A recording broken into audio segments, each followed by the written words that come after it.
Welcome to the Packer Mentality Podcast. I am your host, Patrick Corrigan. Thank you so much for being here. We talked last week about the holes in the Packers roster. Now let's take a look at the offensive roster and see what needs to be on their shopping list.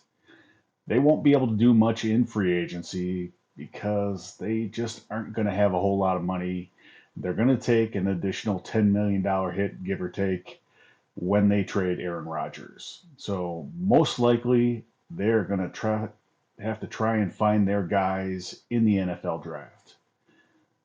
Starting real quickly with the kicker, Mason Crosby doesn't appear to be coming back. It's still a possibility, but I don't think the Packers really want to spend much money on a kicker. They could spend a late round pick on one, but most likely will sign someone after the draft. The Packers will go into the season with Jordan Love as QB1. They will need to bring in someone else to develop as a backup or find a veteran backup. No offense to Danny Etling, but I don't think they will go into the regular season with him as QB2. Most likely, look for them to draft someone after day one and also look for a cheap veteran backup, something along the lines of Joe Flacco or one of those guys. The running back position is in pretty good shape for the 2023 season. Aaron Jones and A.J. Dillon are both returning, but both could be gone next year. They do have Patrick Taylor and Tyler Goodson coming back from last year's practice squad, but I still wouldn't be surprised to see the Packers draft a running back in later rounds to get them ready for that possibility. But definitely do not see them drafting a running back in the first round. They just don't do that. Don't see the value in that. The offensive line likely returns their top six, despite some claims to the contrary. There's not a huge need at offensive line.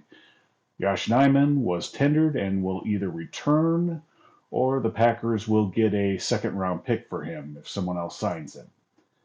The starting five looks like it did at the end of last season with Bakhtiari, Jenkins, Josh Myers, John Runyon Jr., and either Josh Nijman or Zach Tom. That group played pretty well the second half of the season after Elton Jenkins and David Bakhtiari kind of got their legs back under them and shook off the rust. So they were pretty good. They will also return Royce Newman, who can play guard or tackle, Caleb Jones as a tackle, Rasheed Walker as a tackle, Sean Ryan, guard or tackle. He returns from his suspension at the end of last season, and Luke Tenuta, who is also a tackle. I do not see them drafting an offensive lineman in the first round unless one of the top one or two tackles falls to them.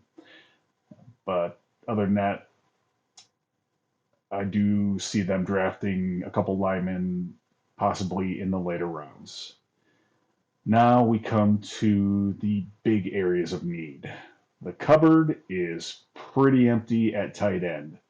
The neglect shown by Brian Gutekunst to this position finally has shown up. The only tight end currently on the roster that is likely certain to be there when the season starts is Josiah DeGuara. That's it. Tyler Davis is a special teams guy and hasn't shown much. They absolutely have to address the tight end positions by drafting at least one or two guys in the first few rounds. Wide receiver is also definitely an area of need. Green Bay avoided a complete disaster last season by drafting Christian Watson and Romeo Doubs, and fortunately, both of those guys seem to be panning out. They both have shown a lot of promise. But now Allen Lazard and Randall Cobb are gone, which means all the wide receivers on the roster today are coming off their rookie seasons. Their top three wide receivers would be Christian Watson, Romeo Dobbs, which you're okay with, and Samari Torrey, who was a seventh round pick last year, had a few moments last year. They also have Bo Melton and Jeff Cotton on the roster, but neither of them are even guaranteed to make the roster. That is incredibly thin.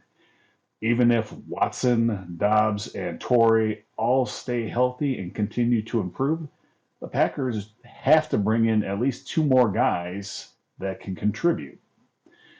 Bringing in a veteran wouldn't be a bad idea, but I don't know who that's going to be. The free agent market is pretty much depleted of anyone that would be of much help. Maybe Jarvis Landry could be had fairly cheaply, but after that, I don't know if there's anyone worth bringing in. So the Packers have their shopping list, and they have 10 total draft picks to fill that, pending the Aaron Rodgers trade. So you can write in pen and marker that they're going to draft two tight ends, two wide receivers, and a quarterback, which means they'll be down to 5 draft picks left before we even get to the defense. We'll go over that next week and then have a draft preview right before the first round of the NFL draft on April 27th. Until then, have a great rest of your weekend, be safe, and go Pack Go.